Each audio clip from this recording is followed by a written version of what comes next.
Brutus famously says, "Lights out," but today we're lighting them up, which is to kill 10 elite zombies using the big game augment on Napalm Burst. So the loadout for this that I recommend is ASG 89 and or the Marine SP. However, I think the ASG is really just the GOAT for this challenge. Here's a look at my attachments if you're trying to copy my exact loadout. Now, I like Ether Shroud and decoys or concussions, and then the rest of the loadout is up to you as it doesn't really matter. Going over the augments, we obviously have to run the big game augment for Napalm Burst. That is required. But for this challenge, I recommend Incendiary. And then for the Terminus side, I'm going to show you both Liberty and Terminus. You can do Extension or Incendiary. So for this one, I'm going to definitely recommend Incendiary if you're doing this on Liberty Falls. Also, I think it's worth mentioning that Elemental Pop has Citrus Focus and Chillberry. If you have both of those, throw those on there, as that will make this challenge a lot easier. But let's get into the actual challenge, and I'll see you in game. What's up, you bunch of scallywags? Welcome to the round by round Dark Ops challenge guide for Light 'em Up. You know the drill. I'm gonna take you from round one until we pop that calling card, giving you advice and tricks along the way, as well as a few different strategies, so you can figure out what works best for you in your playstyle. This is an infuriating calling card. It takes a lot of patience, and I just want you to brace yourselves. But hopefully I can make this just a little bit easier. Now it's going to take you until around 25 or 30 to complete this, and you have to do this all in one game. You cannot do it with a save file. You have to get all 10 in one go. Also, because these guides have been doing well, I decided that I'm going to give you guys a fun fact at some point in the video, as well as a really unique pile-up spot that you probably haven't seen. So just look forward to that at some point. But anyways, let's get this challenge going. We need to get to round 5 and make our way over to the cemetery, so I will see you once we get to that point. Make sure on the way to the cemetery you grab the extra bonus points right there, and yeah, I'll see you in the cemetery. Once over here, we want to start the next round in the cemetery so the groundskeeper will spawn.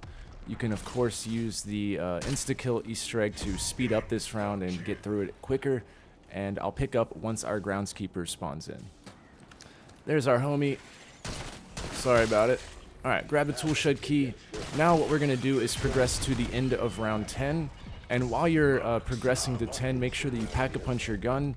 And the crystals inside the church, you can farm them every round for extra salvage, as we need a lot of salvage for this challenge. So be working on salvage, get your gun packed, and I'll see you at the end of round 10. At the end of round 10, we can do the raining zombies. So stand right about here, halfway up the stairs. Aim at that gray spot and line it up with the pillar on the church, and you will trigger the raining zombies. Once that's done, we'll get all the salvage and points, as well as the blue wrench. Okay, here we go. There's our blue wrench.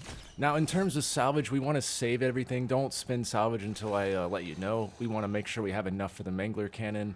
And at this point, we want to get to round 11 because we get a mangler on round 11. And there's a 50-50 if he drops a mangler cannon. So we want to make sure we at least see if we have a free cannon or not. Alright, so we want to shoot him in the cannon, and you'll have a decent chance at a cannon. So just shoot him in the cannon, otherwise it might not drop. And then we can get that free one. And if not, then you'll go buy one at the end of this round when we continue on. So I'm assuming that most of you know how to build the jet gun. I have a more extensive guide on my channel if you need it. So I'm just going to speed through this, but the part is in that shed with using the key. We'll come over here, we'll grab the valve. And also we are going to use our mangler cannon on the Radio Shack, off-brand Radio Shack, and get our wires, and then we'll go to the bowling alley. So buy a mangler cannon over there if you need it. I was lucky to get one. Blow the doors open. Hopefully I don't get jump scared. I always hate that one. Alright, there's our wires, and now we'll head over to the bowling alley. So I'll show you a little trick here. Once we get to the bowling alley, knock the panel off. And if you end the round and then start it, you'll get an extra 3 or 4 seconds to actually get more time as the round is changing. So we'll just end the round. Now that that's over, we start. And as you'll see, normally the zombies spawn in pretty quickly when you start this. But we're going to get around halfway done before even anything spawns in. Like, there's our first one. It just buys us a little bit extra time, and any little second helps massively in this challenge. So I'm going to sit here for a little bit. Whoops, I don't know why it threw my concussion, or my decoy, but fair enough. So yeah, use the decoy and the ether shot. That's always the best way to go about that. And now we can head over to Pitbull's residence at the hotel, motel, whatever I don't think it's a Holiday Inn. But either way, head over here. At the end of the round, I'll go up and craft it so we don't get rushed in that room. And I will see you at that point. Alright, we come over here and we build the jet gun. Now we're going to build the LTG. I'm assuming most of you also know how to do this. I mean, at this point, this video might as well just be my main Easter egg guide. But I'll quickly show you the LTG. So we're going to go to the comic book shop and get the first part. Right there in the ceiling. Now we're going to go over to the speed cola. This is what I call the leap of faith. So you want to just run and jump. Hopefully you'll make it. And then we can grab the next part right here. And once inside the church, we interact with the SDG machine. And grab the last part right there. And then we can head to the bank roof to craft it. So here is the crafting table. And once we place this down, we'll pretty much be set up for this challenge, as we're going to manipulate the LTG step to get infinite elites. But we need to get set up for our actual challenge now. So what we need to do is head over to the bowling alley and get our secondary gun.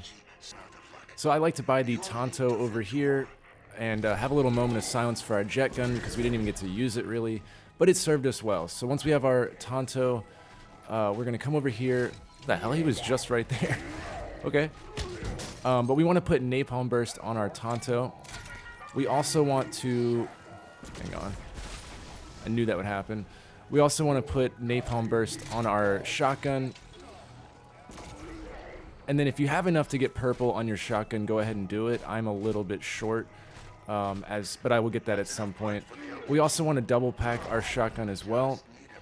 And once we have this, everything we have from this point forward needs to go towards your shotgun and getting perks. So all your money should be packing your shotgun. All your salvage should be upgrading the rarity of your shotgun. All the money you have extra should go towards buying perks. Again, if you have elemental pop with the 2 augments I listed, the chillberry and the citrus focus, you want to definitely buy elemental pop. If not, then don't worry about it. Don't buy that perk. So at this point, just get set up, and when you're ready, we will start this challenge. There was 2 of them. That's why they spawned. Okay, mystery solved. No need to call the gang. Alright, so when you're ready and you are good to go with the LTG, we want to grab the canister. The way this is going to work is the LTG is going to either spawn an Abomination or an HVT Mangler. Either one of those works for our challenge, although the Mangler is going to be the one we want. So when we do it, if you get an Abomination, what you're going to do is just keep progressing the main Easter egg, which is why we need to plant the canister, just in case we get a bad spawn. So, you know, I'm sure you know that you finish the lockdown, you take the Abomination or the Mangler down to it's almost where it's about to die, then you kill it inside the trap here to fill up the canister. So if we get an Abomination, we're going to continue on with the Easter egg. If we get a Mangler, though, we're going to stay put and finish out the challenge. I will show both locations in case you don't know how to progress the Easter egg. I will show that. But yeah, at this point, we have our canister ready in case we have the Abomination. We plant the LTG, we'll do the lockdown, and then we'll see what we get. Alright, so I just finished, and I spawned in a Mangler, so that's good for us. However, before I continue, I will insert the footage of completing the Easter egg and carrying on. So I will show you that here just now, and then we'll continue on with the challenge. And now I want to kill him inside of the trap by doing this. And then we just go ahead and end his life. Well, that works out too. I got an extra calling card.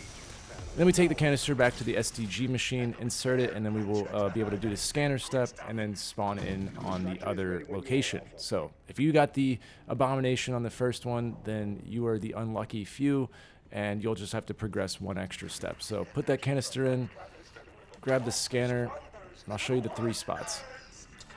The first one's here. If it says high, then you need to turn it to green. If it says low, you will turn it to red. And if it says medium, then you turn it to yellow. So this one's high again, so we go green, like so. And high, so we go green again. Now, fun fact here, you can unlock this door from right there. You probably haven't seen this, and if you have, then go touch some grass. But if you leave the bank door, these doors closed, the front and back, if you leave those closed and you do that, then you can sit right here on the cabinet and they'll all do this like single file line shit. And you can just sit here and farm headshot after headshot after headshot. Now, because of my gameplay, I left these doors open, so hopefully that helps you. That's the random glitch, pile-up glitch for you, since, you know, you're welcome, I guess. That's just a bonus. And let's just do a fun fact. Fuck it. If your character's talking and you jump in the water, it will silence the voice line because they wouldn't be able to talk underwater. Alright, so you would basically just do your setup here. You'd grab the LTG from the cemetery, plant it, do the lockdown, and then so if you had the Abomination the first time, then this one will be guaranteed to be the Mangler, and then you can continue on. So Vermin rounds don't tend to work very well for this challenge, so I usually just skip it and just get the max ammo. Something to note while you're doing this, don't be grabbing nukes or anything like that, as that will hurt the HVT and you'll probably lose out on that round's progress. But essentially what we're doing now is we're going to use our HVT here to get an elite kill while we horde up zombies around him. We will trigger the napalm burst near him, light him on fire, and get a kill. And once we get our progress towards our challenge, we will fail the actual main Easter egg step, which will allow us to infinitely spawn in elite zombies. And then once the Mangler is like right about there in the middle there, you run. He'll shoot his cannon, knock over everybody, you swap to your SMG, you shoot whatever zombies nearby the Mangler, hope to God that it triggers the fire effect, and then you kill the Mangler. In order to get a new Mangler to spawn, we just need to come over here. At the end of each round, it'll reset each round, and all you need to do is just interact with the LTG device. When it's blue, it'll be ready to spawn a new one in. So you can do that every round until you get your challenge completed, and just rinse and repeat. So I will show you a few different versions of getting the fire kills with different strategies so you can implement whatever works best for you. I want to point out that the round abominations that just spawn like this, you can get them. See how he's on fire? If I can kill him quick enough, I'll get the kill. I did not. Of course I didn't. I think I'm getting very unlucky so far, but I do want to point out that you can just use your normal shotgun. And if you haven't shot a zombie in a while to where you think your ammo mod has cooled down at this point, I would then go and attack the Abomination and just try to kill it as fast as possible. You might get lucky. If not, it's okay. You know, it's not the end of the world. But you can definitely speed this up by doing the LTG device, getting those, and that'll obviously take about 10 rounds if you have a perfect record. But that Abomination every so often will give you an extra elite kill. So, you know, be keeping that in mind. And yeah, I'll show you the HVT at this point with the Mangler. He knocks him over. There we go. And we got it. So it looks like it'll say elite zombie kill, but it'll also say napalm burst kill. So that's what you're looking for. And if you get that, you should be able to track this challenge. So you'll just have to track this for yourself, and hopefully when you get 10, you'll have completed it. If not, you might have to go a couple extra just in case you missed one and maybe you thought you got it, but you didn't. So, you know, just do 10 and then see where you're at. And yeah, I'll keep showing you different ways to get this to work out easily. You want him to shoot his cannon, knock over all the zombies, and then when he's on fire, go ahead and finish him off. So you'll see the napalm burst kill.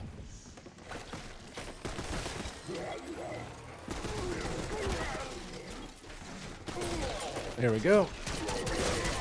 And there we go. So like I was saying, just skip vermin rounds. They don't tend to light the Mangler as often, so I just tend to skip it and get through the round. Also, on the rounds that you think an Abomination will spawn, you can always just kind of wait at the beginning to see if one does spawn. But go ahead and deal with the Abomination before spawning him in, just in case you do get the fire one. You want to have all the time in the world to focus on that. So I usually just hang out for a second, see if an Abomination will spawn whenever I think it's going to. And then after that, then I'll spawn in the HVT. So now I'm going to show you an alternative version. I don't think this one goes as well, but if you're struggling with the cannon steps, like trying to get that, you can spend your salvage once you get to a higher round where you have a lot of salvage. You can put it towards like concussions or decoys like I was suggesting in the loadout portion. And once you have all your zombies, you think that your ammo mod is ready, you can throw it in the middle there, and then let the Mangler and then just try to trigger the fire like so. That'll give you a more controlled zombie base. We will keep going. I'll show you one more way to do it on this map. So we can come over to the bank here, get the mangler behind you. We want the zombies to be between us and the mangler. And then when that's happening, we hit our ether shroud, which is going to make all of them run away. And you can try to, you know, shoot him as he's running. It's not a perfect way, but if you get lucky, the zombies will run away from you. And it's like kind of the reverse of the cannon step, where they run towards the mangler and we shoot them as they're going. That is one other way you could do it. I tend to have the best luck with the cannon method, but that is one way you could do it. And I tend to find that this hallway is the best way because they all get in a single file line, and when you pop your ether shroud, they will do it. So you can kind of implement all of these methods in one round, you know, so you can try a decoy or a concussion, you can hit your ether shroud, and worst case do the cannon method. And just see which one works for you, like which one you feel comfortable with. Personally, I tend to be better off with the cannon method, so I'll see if I can get it here. I did not get lucky there, but yeah, you just have to keep trying, and eventually you'll get all 10. So I will show you when I pop the card, and then we will move on to the second half of this with Terminus. He's too quick. There we go. That might be it. I think that's it, boys. Smoke him if you got him. We're lighting him up. Let's go. Let's go. Round 24. On the nose, like I said. So, anyways, let's recap real quick before we move on to Terminus. A, ASG is the best gun. B, the cannon method where he knocks him over and then he runs towards you with the zombies on the ground. Shoot them when they're right beside the mangler. That tends to trigger it more often than if the zombie is behind or in front of the mangler. And yeah, you'll just rinse and repeat with the LTG step. You should be able to get it. Might take you a couple extra tries. I only failed one of them, but because of the abominations and stuff that spawned throughout the game, I was able to get one of those. So it's not too bad. I think it's one of those things where the first couple that you do, you're going to hate the challenge. And then afterwards, once you get the flow of it, it won't be too bad. It'll just be kind of annoying at first. But I hope that this helps you, and now I'm going to show you the Terminus side, because I know a lot of you probably haven't done the round 50 challenge, and since we can't save and quit and there's no LTG step on Terminus to spawn infinite elites, it's going to take you about 30 something rounds, maybe 40, to get 10 elite zombies tracked on this challenge. So if you're still looking to do the round 50, I figured I would throw out the Terminus method just in case you want to stack the 2 different challenges and get them done in one game. Because the amalgam runs a lot faster, it tends to be a lot easier to get it to spread to the other guy. Like, I'm having the worst RNG right this second, but because it's always sprinting, there's no cannon from the mangler, you know, you can get a lot more opportunities to get zombies next to the amalgam. Like so, and then you would just finish it off. My gun's probably not strong enough to get it, and you get grabbed. But that's how you would do it. So you can either do it where you spread the fire to the amalgam, or you can do the extension augment where it'll light the amalgam on fire itself just by shooting it with the SMG, and you can decide which version of that you want to do. But, you know, honestly, the Liberty Falls is the way to go. But if you are doing the round 50, you might as well, like, at least attempt to do this challenge alongside of it, as, you know, you can get both of them done. By the time you reach round 50, you'll have definitely had 10 amalgams. So, hopefully this helps, and yeah, that's pretty much it. That's going to wrap up the Light 'em Up Dark Ops challenge. I hope that you guys enjoyed this. I thoroughly enjoyed putting this one together. This was a lot more work than the other ones, I would say, for testing and just making sure that there was an easy way to do it. So I appreciate all the support lately. I will be continuing to post the Dark Ops challenges. I think Good Enough is next, if I remember right. And I'll be working down the list as well as a few other things as well. So thank you guys, everybody that's just subscribed recently. I appreciate it, and I will see you in the next video.